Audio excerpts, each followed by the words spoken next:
ರಾಜ್ಯ ಬಿಜೆಪಿಯಲ್ಲಿ ನಡೀತಾ ಇರುವಂತಹ ಎರಡು ಬಣಗಳ ಜಗಳವನ್ನ ನಿಲ್ಲಿಸೋದಕ್ಕೆ ಕಡೆಗೂ ಬಿಜೆಪಿಯ ಹೈಕಮಾಂಡ್ ಎಂಟ್ರಿಯನ್ನ ಕೊಟ್ಟಿದೆ.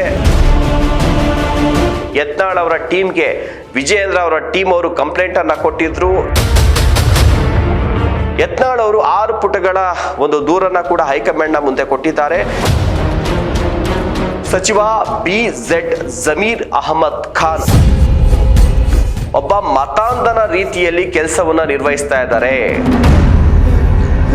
ಮುಖ್ಯಮಂತ್ರಿಗಳ ಹೆಸರನ್ನ ಬಳಸಿಕೊಂಡು ಅಧಿಕಾರವನ್ನ ದುರುಪಯೋಗ ಮಾಡ್ಕೊಳ್ತಾ ಇದ್ದಾರೆ. ರಾಜ್ಯ ಬಿಜೆಪಿಯಲ್ಲಿ ನಡೀತಾ ಇರುವಂತಹ ಎರಡು ಬಣಗಳ ಜಗಳವನ್ನ ನಿಲ್ಲಿಸೋದಕ್ಕೆ ಕಡೆಗೂ ಬಿಜೆಪಿಯ ಹೈಕಮಾಂಡ್ ಎಂಟ್ರಿಯನ್ನ ಕೊಟ್ಟಿದೆ.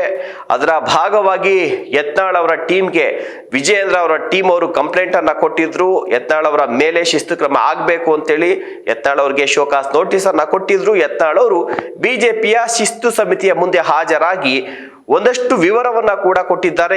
ಇವರು ಕೂಡ 6 ಪುಟಗಳ ದೂರನ್ನ ಕೊಟ್ಟಿದ್ದಾರೆ. ಬಹಳ ಪ್ರಮುಖವಾಗಿ ಗಮನಿಸಬೇಕಾದಂತ ವಿಚಾರ ಅಂತಂದ್ರೆ ಬಿಜೆಪಿಯ ಹೈಕಮಾಂಡ್ ನ ಶಿಸ್ತು ಸಮಿತಿಯ ಮುಂದೆ ರಾಜ್ಯ ಕಾಂಗ್ರೆಸ್ ಆಡಳಿತದಲ್ಲಿರುವಂತಹ ಸಿದ್ದರಾಮಯ್ಯ ಅವರ ಸಂಪುಟದಲ್ಲಿರುವಂತಹ ಒಬ್ಬ ಪ್ರಭಾವಿ ಸಚಿವರ ಮೇಲೆ 6 ಪುಟಗಳ ಪೈಕಿಯಲ್ಲಿ 1 ಪುಟಗಳಷ್ಟು ದೂರನ್ನ ಕೊಟ್ಟು ಬಂದಿದ್ದಾರೆ ಅನ್ನುವಂಥದ್ದು. ಆ ಸಚಿವ ಯಾರು, ಏನು ಆ ದೂರಲ್ಲಿ 1 ಪುಟಗಳ ದೂರಲ್ಲಿ ಏನೆಲ್ಲ ಮೆನ್ಷನ್ ಮಾಡಿದ್ದಾರೆ ಅನ್ನುವಂಥ ವಿಚಾರವನ್ನ ತಿಳಿಸುವಂತಹ ಇವತ್ತಿನ ಪೊಲಿಟಿಕಲ್ ಸ್ಪೆಷಲ್ಗೆ ಸ್ವಾಗತ. ನಾನು ಶಿವಪ್ರಸಾದ್ ಮಾಗಡಿ. ಬಹಳ ಪ್ರಮುಖವಾಗಿ ಯತ್ನಾಳ್ ಮತ್ತೆ ಬಿಜೆಪಿಯ ಒಂದು ಅಧ್ಯಕ್ಷರು ಆಗಿರುವಂತಹ ವಿಜಯೇಂದ್ರ ನಡುವೆ ಒಂದು ಕ್ಲಾಶ್ ಆರಂಭ ಆಗಿರುವಂತದ್ದು ಸಾಕಷ್ಟು ದಿನಗಳಿಂದ ಇದೆ. ಆದ್ರೆ ಈ ವಕ್ಫ್ ವಿರುದ್ಧದ ಹೋರಾಟ ಅಂತ ಬಂತಲ್ಲ, ಸೊ ಆ ಹೋರಾಟದಲ್ಲಿಯೇ 2 ಬಣಗಳಾಗಿ ಗುರುತಿಸ್ಕೊಂಡಿತ್ತು. ಇದಾದ ಬಳಿಕ ಬಂದಂತ ಸ್ಟೇಟ್ಮೆಂಟ್ಗಳಿಂದಾಗಿ ಎಲ್ಲವೂ ಕೂಡ ಸರಿ ಇಲ್ಲ ಅನ್ನುವಂಥದ್ದು ಗೊತ್ತಾಯಿತು. ಸೊ ಅದು ಹೈಕಮಾಂಡ್ ಹಂಗಳಕ್ಕೂ ಕೂಡ ಹೋಯ್ತು. ವಿಜೇಂದ್ರ ಅವರು ದೂರು ಕೊಟ್ಟಿದ್ರು. ದೂರಿನ ಸಂಬಂಧ ಶೋಕಾಸ್ ನೋಟಿಸ್ ಕೊಟ್ಟರು. ವಿಚಾರಣೆಗೂ ಕೂಡ ಶಿಸ್ತು ಸಮಿತಿ ಮುಂದೆ ಹಾಜರಾದರು. ಪಕ್ಷದಲ್ಲಿ ಇರುವಂತಹ ಆಂತರಿಕ ಜಗಳಗಳಾಗಿರ್ಬೋದು, ನಾಯಕತ್ವದ ವಿಚಾರ ಆಗಿರ್ಬೋದು, ಯಡಿಯೂರಪ್ಪ ಕುಟುಂಬದ ಮೇಲೆ ಒಂದಷ್ಟು ಶಾಸಕರಿಗೆ, ಹಿರಿಯ ನಾಯಕರಿಗೆ, ಸಂಸದರಿಗಿರುವಂತಹ ಅಸಮಾಧಾನ ವಿಚಾರ ಇವೆಲ್ಲ ಚರ್ಚೆಗೆ ಬರುತ್ತೆ ಅನ್ನುವಂಥದ್ದಿತ್ತು. ಆದ್ರೆ ಯತ್ನಾಳ್ ಅವರು 6 ಪುಟಗಳ ಒಂದು ದೂರನ್ನ ಕೂಡ ಹೈಕಮಾಂಡ್ ನ ಮುಂದೆ ಕೊಟ್ಟಿದ್ದಾರೆ. ಇದರಲ್ಲಿ ನಾವು ಹೇಳಿದಾಗೆ ನಾಯಕತ್ವದ ಬದಲಾವಣೆ ಆಗಿರ್ಬೋದು, ನಾಯಕತ್ವದ ವಿಚಾರ, ಯಡಿಯೂರಪ್ಪ ಕುಟುಂಬಗಳ ಮೇಲೆ ಇರುವಂತಹ ಆರೋಪಗಳು, ಯಡಿಯೂರಪ್ಪ ಅವರ ವಿರುದ್ಧ ಇರುವಂತಹ ಒಂದಷ್ಟು ನಾಯಕರು ಎಲ್ಲಾ ವಿಚಾರಗಳನ್ನು ತಿಳಿಸಿದ್ದಾರೆ 6 ಪುಟಗಳಲ್ಲಿ. ಅದರಲ್ಲಿ 1 ಪುಟ ಎಕ್ಸ್ಪೆಷಲಿ ರಾಜ್ಯದ ಕಾಂಗ್ರೆಸ್ನ ಆಡಳಿತದಲ್ಲಿರುವಂತಹ ಸಿದ್ದರಾಮಯ್ಯ ಅವರ ಕ್ಯಾಬಿನೆಟ್ ನಲ್ಲಿ ಇರುವಂತಹ ಸಿದ್ದರಾಮಯ್ಯ ಅವರಿಗೆ ಬಹಳ ಆಪ್ತರಾಗಿ ಬಲಗೈ ಬಂಟನಂತಿರುವಂತಹ ಸಚಿವ BZ ಜಮೀರ್ ಅಹಮದ್ ಖಾನ್ ಅವರ ವಿರುದ್ಧವೂ ಕೂಡ 1 ಪುಟಗಳಷ್ಟು ವಿವರವಾದಂತಹ ಮಾಹಿತಿಯನ್ನ ಕೊಟ್ಟು ದೂರನ್ನ ಕೂಡ ಕೊಟ್ಟಿದ್ದಾರೆ. ಬಿಜೆಪಿಯ ಶಿಸ್ತು ಸಮಿತಿ ಮುಂದೆ ಒಬ್ಬ ಸಚಿವರ ವಿರುದ್ಧ ದೂರು ಕೊಡುವಂಥದ್ದು ಎಷ್ಟು ಪ್ರಯೋಜನ ಅನ್ನುವಂಥದ್ದು ಇರ್ಬೋದು. ಖಂಡಿತ ಪ್ರಯೋಜನ ಆಗುತ್ತೆ. ಯಾಕಂದ್ರೆ ಈಗ ಕೇಂದ್ರದಲ್ಲಿ ಆಡಳಿತದಲ್ಲಿರುವಂಥದ್ದು ಕಾಂಗ್ರೆಸ್ ಅಲ್ಲ, ಅದಕ್ಕೆ ಬಿಜೆಪಿ ಆಡಳಿತದಲ್ಲಿದೆ. ಹೀಗಾಗಿ ಬಿಜೆಪಿ ಪಕ್ಷದ ಶಿಸ್ತು ಸಮಿತಿ ಮುಂದೆ ಕೊಡುವಂತ ಈ ಒಂದು ದೂರು ಕೇಂದ್ರ ಸರ್ಕಾರಕ್ಕೂ ಕೂಡ ರವಾನೆ ಆಗುತ್ತೆ. ನೀವು ರವಾನೆ ಮಾಡಿ ಕ್ರಮವನ್ನ ಕೈಗೊಳ್ಳಿ ಅಂತ ಹೇಳಿ ದೂರನ್ನ ಕೊಟ್ಟಿದ್ದಾರೆ. ಏನಿದೆ ಬಹಳ ಪ್ರಮುಖವಾಗಿ ದೂರಿನಲ್ಲಿ ಇರುವಂತದ್ದು, ವಕ್ಫ್ ಹಾಗೂ ವಸತಿ ಸಚಿವರು ಆಗಿರುವಂತಹ BZ ಜಮೀರ್ ಅಹಮದ್ ಖಾನ್ ಮುಖ್ಯಮಂತ್ರಿಗಳ ಆಪ್ತರು ಆಗಿದ್ದಾರೆ. ಈ ಸಚಿವ ಒಬ್ಬ ಮತಾಂಧನ ರೀತಿಯಲ್ಲಿ ಕೆಲಸವನ್ನ ನಿರ್ವಹಿಸ್ತಾ ಇದ್ದಾರೆ. ಅಧಿಕಾರಿಗಳ ಮೇಲೆ ಒತ್ತಡವನ್ನ ಹೇರ್ತಾ ಇದ್ದಾರೆ. ಮುಖ್ಯಮಂತ್ರಿಗಳ ಹೆಸರನ್ನ ಬಳಸಿಕೊಂಡು ಅಧಿಕಾರವನ್ನ ದುರುಪಯೋಗ ಮಾಡ್ಕೊಳ್ತಾ ಇದ್ದಾರೆ. ಬಹಳ ಪ್ರಮುಖವಾಗಿ ರೈತರ, ಹಿಂದೂಗಳ, ಮಠಮಾನ್ಯಗಳ ಆಸ್ತಿಯನ್ನ ಬಲವಂತವಾಗಿ ಕಿತ್ತುಕೊಳ್ಳುವಂತಹ ಕೆಲಸವನ್ನ ಮಾಡ್ತಾ ಇದ್ದಾರೆ ಅನ್ನುವಂತಹ ದೂರನ್ನ ಜಮೀರ್ ಅಹಮದ್ ಖಾನ್ ಅವರ ವಿರುದ್ಧ ಕೊಟ್ಟಿದ್ದಾರೆ. ವಿಚಾರ ನಿಮ್ಗೆ ಗೊತ್ತಿದೆ. ವಕ್ಫ್ ವಿಚಾರವಾಗಿ ವಕ್ಫ್ ಆಸ್ತಿ ಎಲ್ಲೆಲ್ಲೆಲ್ಲ ಇದೆ ಅವೆಲ್ಲವನ್ನ ಕೂಡ ಸುಪರ್ದಿಗೆ ತೆಗೆದುಕೊಳ್ಳುವಂತ ನಿಟ್ಟಿನಲ್ಲಿ BZ ಜಮೀರ್ ಅಹಮದ್ ಖಾನ್ ಅವರು ಜಿಲ್ಲಾವಾರು ಮೀಟಿಂಗ್ ಗಳನ್ನ ಮಾಡ್ತಾರೆ. ಆ ಮೀಟಿಂಗ್ ಅಲ್ಲಿ ತಹಶೀಲ್ದಾರ್ ಅವರು, ಕಂದಾಯ ಇಲಾಖೆಯ ಅಧಿಕಾರಿಗಳು, AC ಅವರು, DC ಅವರು ಎಲ್ಲರೂ ಕೂಡ ಇರ್ತಾರೆ. ಈ ಒಂದು ಮೀಟಿಂಗ್ ಅನ್ನ ಮುಖ್ಯಮಂತ್ರಿಗಳ ಸೂಚನೆ ಮೇರೆಗೆ ನಾವು ಮಾಡ್ತಾ ಇರೋದು ಅನ್ನುವಂತಹ ಹೇಳಿಕೆಗಳನ್ನ ಕೂಡ ಬಹಳಷ್ಟು ಬಾರಿ ಕೊಟ್ಟಿದ್ರು.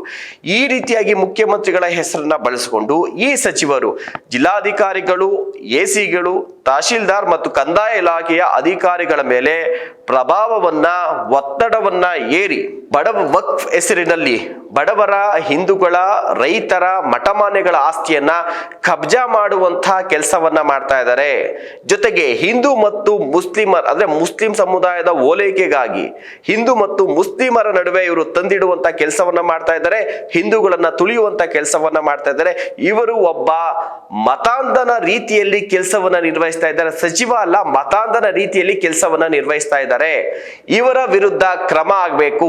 ಈ ವಿಚಾರದಲ್ಲಿ, ವಕ್ಫ್ ವಿಚಾರದಲ್ಲಿ ಜಮೀರ್ ಅಹಮದ್ ಖಾನ್ ಅವರ ನಡೆಯ ವಿಚಾರವಾಗಿ ಕೇಂದ್ರ ಬಿಜೆಪಿ ಸರ್ಕಾರ, ಕೇಂದ್ರ ಸರ್ಕಾರ ಮಧ್ಯಸ್ಥಿಕೆಯನ್ನು ವಹಿಸಬೇಕು, ಜೊತೆಗೆ ಕ್ರಮವನ್ನ ಕೈಗೊಳ್ಳಬೇಕು ಅನ್ನುವಂತ ಸೂಚನೆಯನ್ನ ಪಾಸ್ ಮಾಡಬೇಕು ಅನ್ನುವಂತ ದೂರನ್ನ ಕೊಟ್ಟಿದ್ದಾರೆ. ಜೊತೆಗೆ ಈ ವಕ್ಫ್ ಬೋರ್ಡ್ ಇದೆಯಲ್ಲ, ವಕ್ಫ್ ಬೋರ್ಡ್ ನ ವಕ್ಫ್ ಟ್ರಿಬ್ಯುನಲ್ ಏನಿದೆ, ಆ ಟ್ರಿಬ್ಯುನಲ್ ನ ಕಂಪ್ಲೀಟ್ ಆಗಿ ವಕ್ಫ್ ನ ಒಂದು ಕಾಯ್ದೆಗೆ ತಿದ್ದುಪಡಿ ತರೋದು ಅಷ್ಟೇ ಅಲ್ಲ, ಅದ್ರ ಜೊತೆಗೆ ಈ ವಕ್ಫ್ ಟ್ರಿಬ್ಯುನಲ್ ಏನಿದೆಯಲ್ಲ, ಈ ಟ್ರಿಬ್ಯುನಲ್ನೇ ಕ್ಯಾನ್ಸಲ್ ಮಾಡಬೇಕು. ಜೊತೆಗೆ ಈ ವಕ್ಫ್ ನ ತಿದ್ದುಪಡಿಗೆ ಏನ್ ಮುಂದಾಗಿದೆಯಲ್ಲ ಕಾಯ್ದೆಗೆ, ಇದನ್ನ ಆದಷ್ಟು ಬೇಗ ಮಾಡಬೇಕು. ಇಲ್ಲ ಅಂದ್ರೆ ರಾಜ್ಯದಲ್ಲಿರುವಂತ, ನಮ್ಮ ರಾಜ್ಯ ಒಂದೇ ಅಲ್ಲ, ಎಲ್ಲಾ ರಾಜ್ಯದಲ್ಲೂ ಈ ಸಮಸ್ಯೆ ಆಗ್ತಾ ಇದೆ. ಬಹಳ ಪ್ರಮುಖವಾಗಿ ಕರ್ನಾಟಕ ರಾಜ್ಯದ ಒಂದು ಸಮಸ್ಯೆಯನ್ನು ಅವ್ರು ಮುಂದಿಟ್ಟಿರುವಂತದ್ದು. ನಾವು ಪ್ರತಿ ಜಿಲ್ಲೆಗಳಿಗೂ ಹೋಗಿದ್ವಿ, ಪ್ರತಿ ತಾಲೂಕು ಕಚೇರಿಗಳಿಗೂ ಹೋಗಿದ್ದೀವಿ. ಅಧಿಕಾರಿಗಳು ಕೂಡ ಒತ್ತಾಯ ಪೂರ್ವಕವಾಗಿ ಅವರ ಆಣತಿಯಂತೆ ಕೆಲಸವನ್ನ ಮಾಡ್ತಾ ಇದ್ದಾರೆ. ರೈತರ ಆಸ್ತಿಯನ್ನ, ಮಠಮಾನ್ಯಗಳ ಆಸ್ತಿಯನ್ನ ಕಿತ್ತುಕೊಳ್ಳುವಂತ ಕೆಲಸ ಆಗ್ತಾ ಇದೆ. ರಾಜ್ಯದಲ್ಲಿ ವಕ್ಫ್ ಮತ್ತು ಈ ಸಚಿವರ ನಡೆಯಿಂದಾಗಿ, ರಾಜ್ಯ ಸರ್ಕಾರದ ನಡೆಯಿಂದಾಗಿ ರೈತರು, ಮಠಮಾನ್ಯಗಳು, ಹಿಂದೂಗಳು ಬಹಳ ಸಂಕಷ್ಟದಲ್ಲಿ ಸಿಲುಕಿದ್ದಾರೆ. ಸೊ ಕೂಡಲೇ ಈ ವಿಚಾರವಾಗಿ ಕೇಂದ್ರ ಸರ್ಕಾರ ಮಧ್ಯಸ್ಥಿಕೆ ವಹಿಸಬೇಕು. ಈ ಸಚಿವ ಜಮೀರ್ ಅಹಮದ್ ಖಾನ್ ಇದ್ರಲ್ಲ, ಸೊ ಇವರ ಆಟಾಟೋಪಕ್ಕೆ ನಡೆಗೆ ಕೇಂದ್ರ ಸರ್ಕಾರ ಬ್ರೇಕ್ ಹಾಕಬೇಕು. ಜೊತೆಗೆ ಈ ವಕ್ಫ್ ಟ್ರಿಬ್ಯುನಲ್ ಅನ್ನ ಕ್ಯಾನ್ಸಲ್ ಮಾಡಬೇಕು. ಜೊತೆಗೆ ವಕ್ಫ್ ನ ಕಾಯ್ದೆಗೆ ಆದಷ್ಟು ಬೇಗ ತಿದ್ದುಪಡಿ ಮಾಡಬೇಕು. ಈ ವಿಚಾರವಾಗಿಯೇ ನಾವು ಹೋರಾಟವನ್ನ ಮಾಡ್ತಾ ಇರುವಂತದ್ದು ಅನ್ನುವಂತಹ ಒಂದು ಗಂಭೀರವಾದಂತಹ ದೂರನ್ನ 6 ಪುಟಗಳಲ್ಲಿ, ಪಕ್ಷದ್ದು ಬೇರೆ ಬೇರೆ ವಿಚಾರಗಳು ಇನ್ನೊಂದು 5 ಪುಟ, 1 ಪುಟಗಳಷ್ಟು ದೂರನ್ನ ಇದೇ ವಿಚಾರವಾಗಿ ಬಿಜೆಪಿಯ ಶಿಸ್ತು ಸಮಿತಿಯ ಮುಂದೆ ಇಟ್ಟಿದ್ದಾರೆ. ಆದಷ್ಟು ಬೇಗ ಇದನ್ನ ಗಂಭೀರವಾಗಿ ಪರಿಗಣಿಸಿ ಇದನ್ನ ಕೇಂದ್ರ ಸರ್ಕಾರಕ್ಕೆ ರವಾನಿಸಬೇಕು. ಸಂಬಂಧಪಟ್ಟಂತ ಸಚಿವರು, ಅಧಿಕಾರಿಗಳು ಕ್ರಮವನ್ನ ಕೈಗೊಳ್ಳಬೇಕು ಅನ್ನುವಂಥದ್ದು. ಜೊತೆಗೆ ಪ್ರಧಾನಮಂತ್ರಿಗಳು ಕೂಡ, ಜೊತೆಗೆ ಪಕ್ಷದ ಅಧ್ಯಕ್ಷರು ಕೂಡ ಇದನ್ನ ಗಂಭೀರವಾಗಿ ಸ್ವೀಕರಿಸಬೇಕು.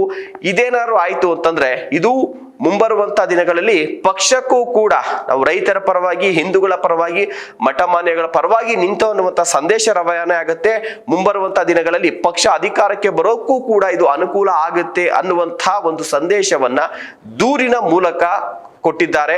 ಸೊ ಇದನ್ನ ಒಂದು ಶಿಸ್ತು ಸಮಿತಿಯಲ್ಲಿರುವಂತಹ ನಾಯಕರು ಕೂಡ ಖಂಡಿತವಾಗ್ಲೂ ನಾವು ಇದನ್ನ ಸರ್ಕಾರಕ್ಕೆ, ಪ್ರಧಾನಮಂತ್ರಿಗಳಿಗೆ ಮುಟ್ಟಿಸುವಂತ ಕೆಲಸವನ್ನ ಮಾಡ್ತೀವಿ ಅನ್ನುವಂಥ ಒಂದು ಭರವಸೆಯನ್ನ ಕೂಡ ಕೊಟ್ಟಿದ್ದಾರೆ. ಈ ವಿಚಾರಕ್ಕೆ ಯತ್ನಾಳ್ ಅವರು ಸ್ವಲ್ಪ ಮಟ್ಟಿಗೆ ತೃಪ್ತರಾಗಿದ್ದಾರೆ ಅನ್ನುವಂಥದ್ದು. ಕೇವಲ ಯತ್ನಾಳ್ ಅವರು ಯಡಿಯೂರಪ್ಪ ಅವರು ಮತ್ತೆ ವಿಜಯೇಂದ್ರ ಅವರ ವಿರುದ್ಧ ಅಥವಾ ಅವರನ್ನ ಬೆಂಬಲಿಸ್ತಾ ಇರುವಂತ ನಾಯಕರ ವಿರುದ್ಧ ಮಾತ್ರ ಇವರು ದೂರನ್ನ ಕೊಡ್ಬೋದು ಅಂತಿತ್ತು. ಆದ್ರೆ ಅವರು ಹೋಗಿರುವಂತ ಸಂದರ್ಭದಲ್ಲಿಯೇ ಬಿಜೆಪಿಯ ಶಿಸ್ತು ಸಮಿತಿ ಮುಂದೆ ಈ ಒಂದು ಗಂಭೀರವಾದಂತ ವಿಚಾರವನ್ನ ಕೂಡ ನಾಯಕರ ಮುಂದೆ ಇಟ್ಟಿರುವಂತದ್ದು ಎಲ್ಲೋ ಒಂದು ಕಡೆ ಬಿಜೆಪಿಯ ಹೈಕಮಾಂಡ್ಗೆ, ಶಿಸ್ತು ಸಮಿತಿಯ ಮುಂದೆ, ಶಿಸ್ತು ಸಮಿತಿಯಲ್ಲಿರುವಂತಹ ನಾಯಕರಿಗೂ ಕೂಡ ಯತ್ನಾಳ್ ಅವರ ಮೇಲೆ ಒಂದಷ್ಟು ಪಾಸಿಟಿವ್ ಅಪ್ರೋಚ್ ಬರೋದಕ್ಕೂ ಕಾರಣ ಆಗುತ್ತೆ. ಒಂದು ದೂರೇನೇ ಇರ್ಬೋದು, ಆದ್ರೆ ಒಂದು ಜನರಿಗೆ ಬೇಕಾದಂತಹ, ಜೊತೆಗೆ ಪಕ್ಷದ ಒಳಿತಿಗೆ, ಮುಂದೆ ಪಕ್ಷದ ಯಶಸ್ಸಿಗೆ ಕಾರಣವಾಗುವಂತಹ ವಿಚಾರಗಳನ್ನ ಕೂಡ ಮುಂದಿಟ್ಟಿದ್ದಾರಲ್ಲ ಅನ್ನುವಂತಹ ಒಂದು ಸಾಫ್ಟ್ ಕಾರ್ನ ಜೊತೆಗೆ ಒಂದು ಪಾಸಿಟಿವ್ ಅಪ್ರೋಚ್ ಕೂಡ